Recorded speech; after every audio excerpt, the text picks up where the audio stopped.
Hey guys, welcome back to the garage. Thanks as always for joining me. It's a balmy 40 degrees out here today, so I'm gonna have to keep moving to stay warm. Now, if you've been following the build, you know that I'm getting close to the end here and I'm wrapping up a lot of smaller projects. One of those things is getting these axle shafts put together for the front Super Duty Dana 60 axle.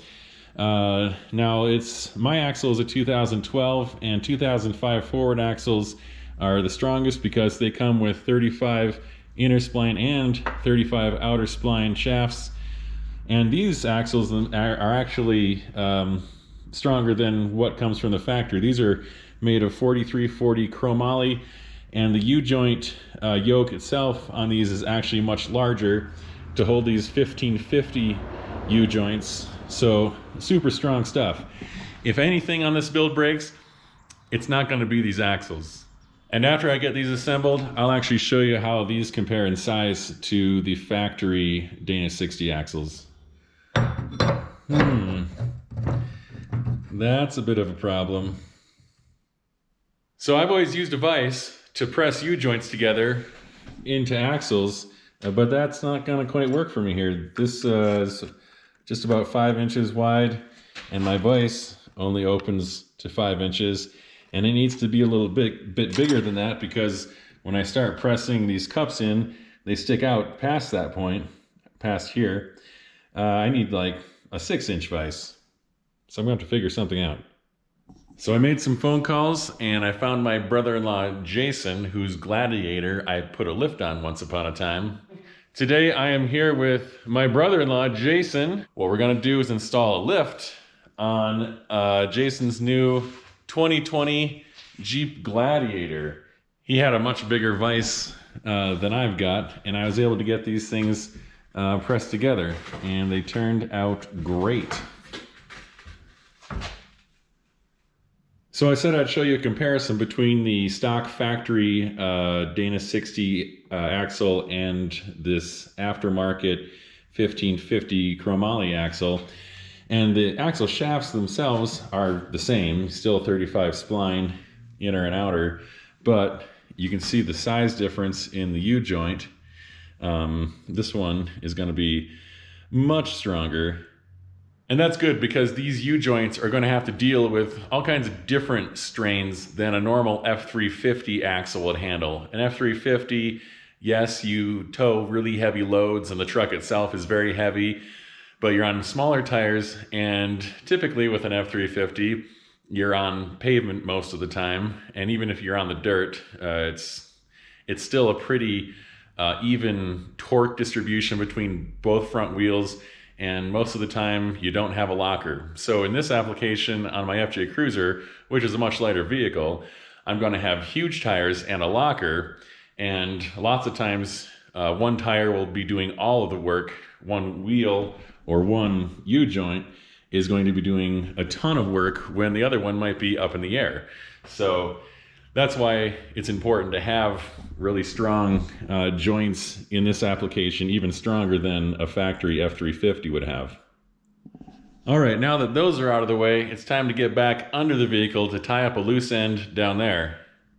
And when I say loose end, I literally mean the loose end of this skid plate. You can see that it's bolted up here on the back, but there isn't any support up here in the front.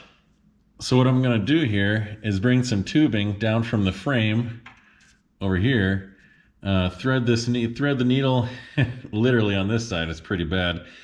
Thread the needle down to the skid plate for support, and I'll do that on both sides. What I was trying to say is that over on the passenger side here, it's really tight. I've got the axle tucked all the way up, so this top link is up as high as it's gonna go. But I've got transmission lines right here, and this link, and I've got to somehow get some tubing. This is 1.5 inch outside diameter DOM up to the frame back here, and then through there down to the skid plate. And yeah, there's not much room to spare. Of course, there's a hole in the frame right where I needed to weld that on, so I pulled my third link and I tacked up a plate right here so that I can weld to this plate rather than directly to the frame. And also on the other side there, oh, you can't see that at all. There's a plate up there too.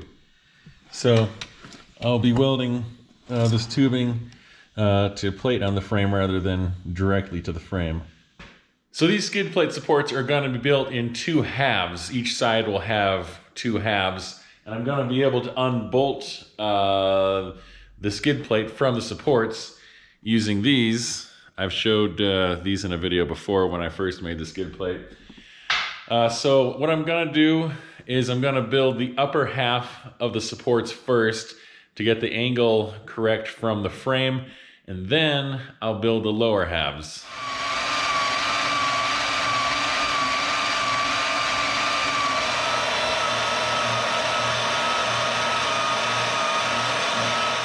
All right, guys, I got to tell you that I'm a little bit frustrated. I've got the driver's side upper half made. It's cut at the right angle, and I put a little bevel on here so I can get a good weld down there. Same thing down here, so that when this thing plugs in there, let's see if I can do it. There you go, like that. I can get a good weld in there. And I'll do the same thing on the bottom half. Now, this is, like I said, the driver's side. The passenger side that's really tight over there with that upper link. I thought that I could get by without having a bend in a pipe, in the tube. But it's just too dang close. All I need is maybe, I don't know, like a 15-degree bend in this, and like right about here, and it would be perfect. But apparently, there's nobody in Eastern Idaho that bends tubing. There was one guy that had the equipment to do it, but I texted him and he said that his shop got sold out from under him. So that's not going to work. I don't know what I'm going to do about that. So, well, I guess I'll get this driver's side set up. I'll get this stuck to the frame and get that lower half made. And then I'm just gonna have to figure out some way to bend a pipe. I don't know.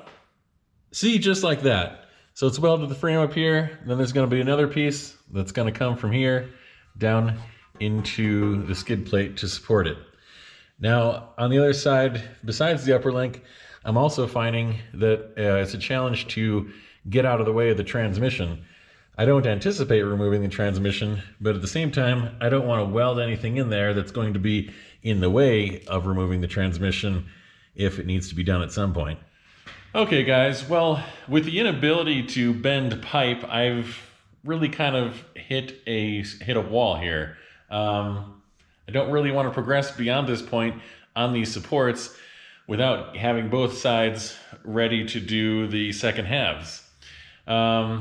And also, I've kind of run out of things to do here, and that's a good thing. Let me explain that a little bit.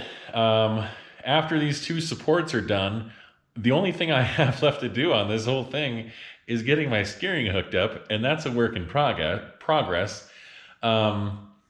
So tomorrow's mission, while you're watching this video, is going to be me trying to find some way to put, I don't know, a 15 or 20 degree bend in a pipe so I can finish these two stupid supports.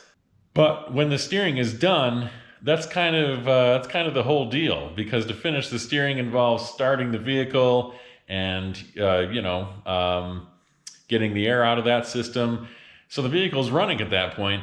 That's kind of the end. That is the end. So close. It's that last 3% of the build that gonna get there. So anyways, yeah, this is probably kind of a short video. We'll find out. Hopefully you've had enough time to do whatever you were doing while you were watching this video, drinking your coffee or something else. If you liked it, give me a like and subscribe so you can see this thing get finished. And join me every Monday and Thursday. And we'll see you next time, guys.